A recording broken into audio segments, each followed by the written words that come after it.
Welcome back to Life with the Spectrum. I'm your host, Gina Cavalli, and I think I made a mention that we would be talking to some schools. As school bells are ringing and kids are back in the classroom, we want to make sure that parents know their rights and know the rights for their child as well, right? And last week, Mindy Alkin from the MDE school mentioned something about a new SB 10 medical waiver. And I was like, what? And then I started getting questions on it through some comments and DMs. So I thought we would bring back on our advocate, Marcia Lindner. Marcia is the educational advocate with Lindner Educational Consultants. Hi, Marcia. How you doing? Great, Gina. How are you?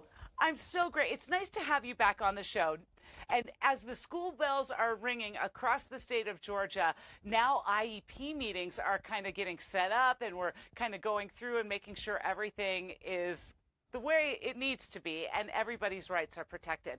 Can you tell me any changes that have happened since the last time we spoke? Oh, changes. Well, COVID and its aftermath have really changed a lot of things.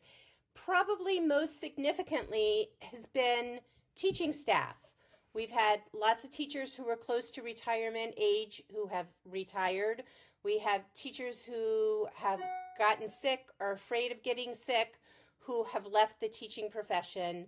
Um, the state of Georgia is In need of teachers and parapros right now, right? correct major staffing issues, and those are affecting our kids with IEPs. So what happens with that? Like if a kid has an IEP but there isn't staff to be with him or her, what So happens? it's a real conundrum, right? Because as long as the school districts are advertising and doing their due diligence, their best to bring staff people on, um, to date, the courts have made a decision that they're doing what they need to, the best that they can do, right? Everything within their power to provide what's in an IEP, but we have kids who aren't being serviced.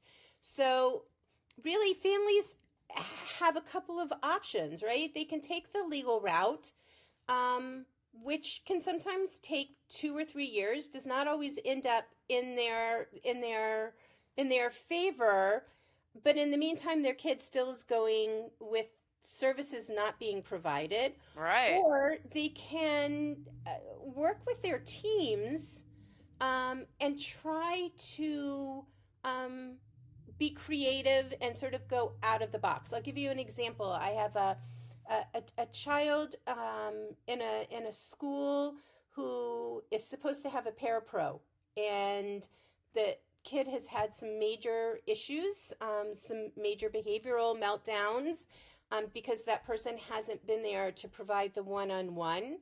I was at a meeting just the other day where the team came together, and we actually were able to sort of shift around and make sure that maybe the lead special ed teacher was in for the classroom for ELA, and that another parapro who wasn't needed in another part of the building came in for the math section of their day. So we were sort of, it wasn't a consistent parapro, but that we were able to sort of hobble together the support that the student needed throughout their day, even though it wasn't the optimal of having the same person work with them.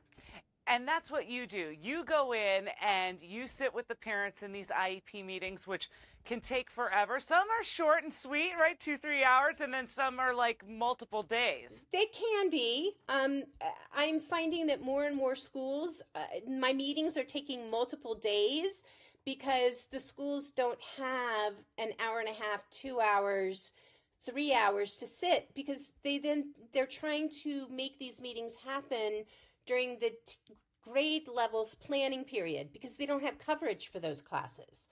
So, Of course they right. don't. So I'm doing a lot of work where if there are new accommodations or new goals that the family is wanting to add to the IEP, I'm trying to do a lot of work ahead of time to submit those to the team where they have a chance to see them, read them, be prepared to react to them ahead of time, so that when we get to the meeting, we're not just sitting down to start writing the goal.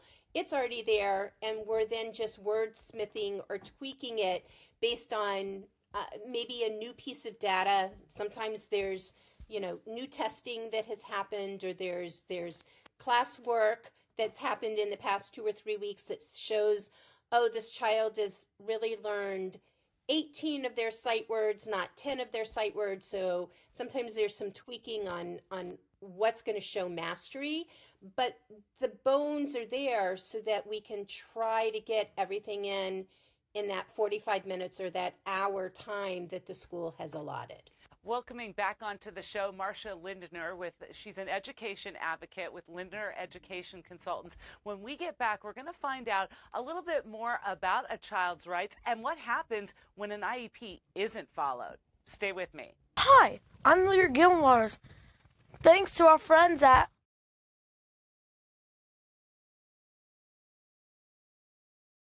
Welcome back to Life with the Spectrum. I'm your host, Gina Cavalli. With me today, an education advocate, Marcia Lindner, who used to be our personal advocate here with my family. You're with Lindner Educational Consultants. Marcia, let me ask you a question. I had a parent reach out to me the other day, kind of in dire straits, and sadly, their child was not expelled from school altogether, but definitely, given like 10 days off, so to speak. But from what the mother was telling me, their IEP wasn't being fulfilled, that it wasn't being met. Things were not happening the way it was written on legal paper, legal documentation through Cobb County. So what happens then? So the reality is that their schools have a code of conduct. Unfortunately, they expect our kids, even though they oftentimes have behaviors, I hate that word, but I'm going to use it for the time being. They exhibit, demonstrate some of the quirks that are a part of their syndrome, particularly if we're talking about kids with autism, that may make them violate their school code of conduct.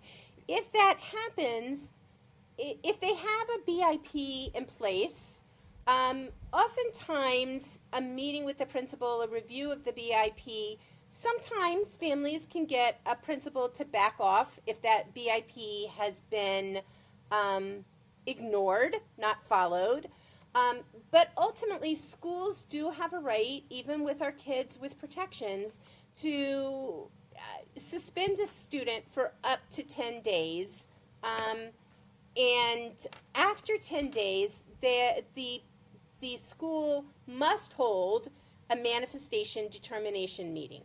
Now, you can ask as a parent during that 10 days to have that manifestation determination hearing so that if the child IEP wasn't followed, BIP wasn't followed, if there isn't a BIP, which sometimes happens, right? It could be a first time a kid has had displayed a behavior that warranted some kind of suspension. It is possible, right, that going through the manifestation determination process, right, was that behavior, there are two questions that are asked at a manifestation determination meeting. Was the behavior a manifestation of the disability, or was the IEP or BIP not followed by the school? And if the answer is yes, not to both, but to either of those questions, right, then the IEP has to be updated, the staff has to be trained, or and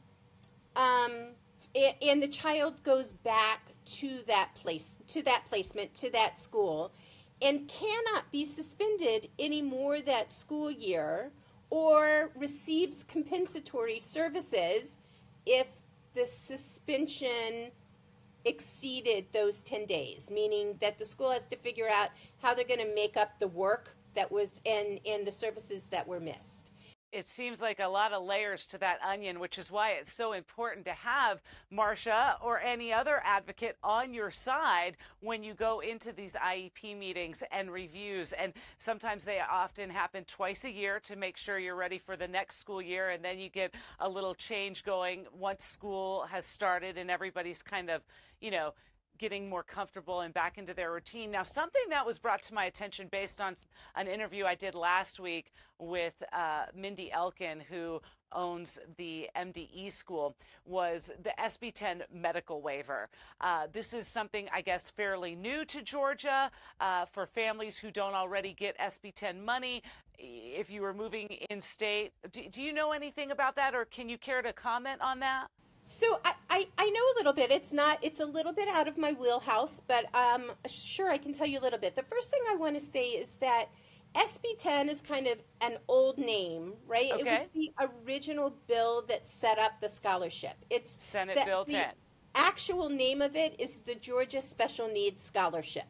Okay. If you're going to search online and try to find the most updated rules connected to it. So the Georgia Special Needs Scholarship had some pieces added to it recently. It allows for families who now have preschoolers with disabilities. It used to be that you had to have finished your first year of kindergarten, had to have 1 year in K through 12 to apply to receive the Georgia Special Needs Scholarship. And so now you can do that if your child has attended a Georgia pre-K or special needs pre-K. You are awarded an amount of money. The other piece that came out with this most recent version is that if you have a child who is medically fragile, medically needy, and is unable to attend Georgia public schools, you can fill out the application. It involves a letter from the doctor and an application and sort of your reasoning why your child could not attend public school, and ask for a waiver from that requirement of a year of public school experience to qualify for the waiver. So, for example, a student who really needs an RBT or needs ABA therapy during the school day. In public schools, they're not allowed. In private schools, most private schools will allow ABA therapists. Correct, and there are a few public school districts, not in the Metro Atlanta area, but there are a few public school districts that do allow an RBT to come in, but they're very few and far between. So if your child really needs that RBT, right, in order to stay in school and to be able to produce and learn and socially interact, right, there are families who are choosing to do ABA therapy during the daytime, which is when the hours are, right? Usually it's either an all-day program or it's a 5-hour or 4-hour morning program or a 4 or 5 hour, midday to late afternoon. That's hard to fit in. Most schools aren't willing to do a truncated day to have that happen. You may find yourself in a situation where you're having to homeschool. Okay. Right? So that your kid can do the therapies that are medically necessary for them. And I have had a few clients who have been successful in applying for the Georgia Special Needs Scholarship under those circumstances. Sitting with me today, Marcia Lindner, an education advocate with Lindner Educational Consultants. Stay with me, because when we get back, we're going to find out how much is an advocate. How much do they charge? Hold on. I'm Lear Gilwaters. Thanks for checking out this episode of Life with the Spectrum. If you subscribe to the channel, you'll always see the newest episodes when they come out. Welcome back to Life with the Spectrum. Sitting with me today, Marcia Lindner, who is an education advocate with Lindner Educational Consultants. Marcia, how much can people expect to pay to have an advocate come with them? And is there a cost like pre-IEP meeting, and then post-IEP meeting?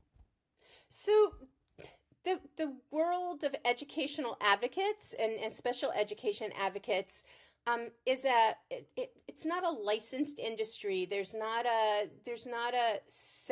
fee scale. Most professionals are sort of those of us who are trained and have been through some training and are doing this kind of work. Everybody has their own sort of fee schedule and how they do things. There are some advocates who charge a set fee based for a certain number of hours. There are those who charge hourly fee. An hourly fee. There are some who take a retainer that could be $3,000, $5,000, and you debit off of that. I work on a pretty fee simple basis. I charge a set amount of money to do an initial consultation on for every client. That includes a review of educational records, and usually between an hour and a half, sometimes as much as 2 hours if it's a complicated situation where I do a initial consultation with the family. I go over the child's learning profile, their needs, what I see good about the IEP, bad about the IEP, recommendations that would be I would make, and sort of go over if it's a new family, what's this whole process about? What does it look like? How does it break down? What can you expect? What are the time frames? It's sort of all part of that initial consultation package. And then I go into a fee for service. I have one price that I charge, and I bill in 15-minute increments.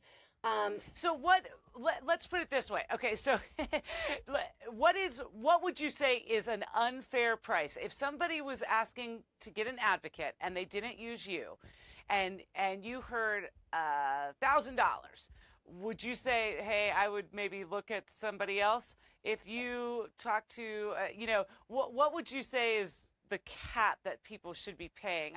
I don't want anybody to get highway robbery, because when you say people are able to charge whatever they want to charge, I mean, you want a fair price for the work that's done, and you certainly don't want to be price gouged. So I think if you are signing up with an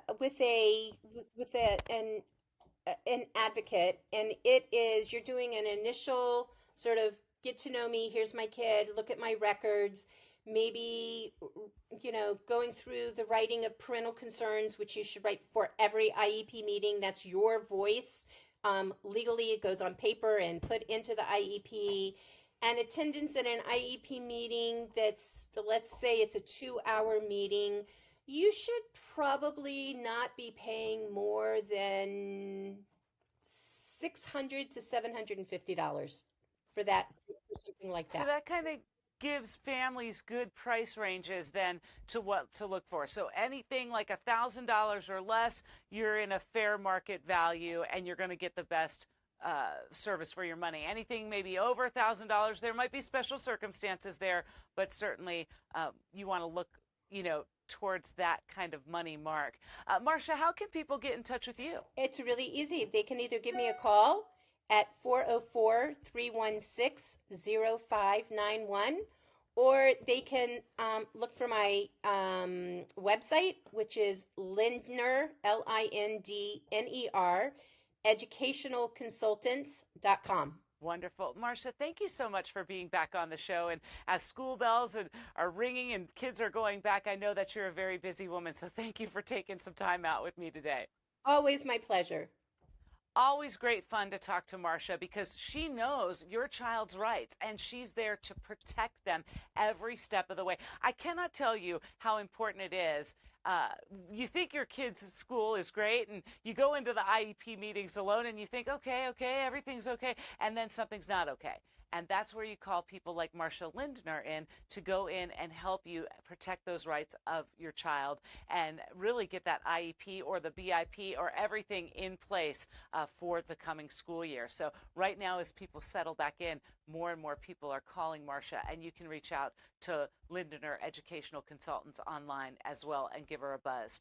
Thank you so much for checking in to Life with the Spectrum. We're going to change gears now that we've kind of moved out of schools, and we're going to be talking to some real big movers and shakers right here in our community coming up. And if there's somebody that you think of that I need to be talking to, make sure to comment below or DM me or send me an email, gina@gcast.com. I'll make sure to reach out to them and book them for a future episode of Life with the Spectrum. See ya.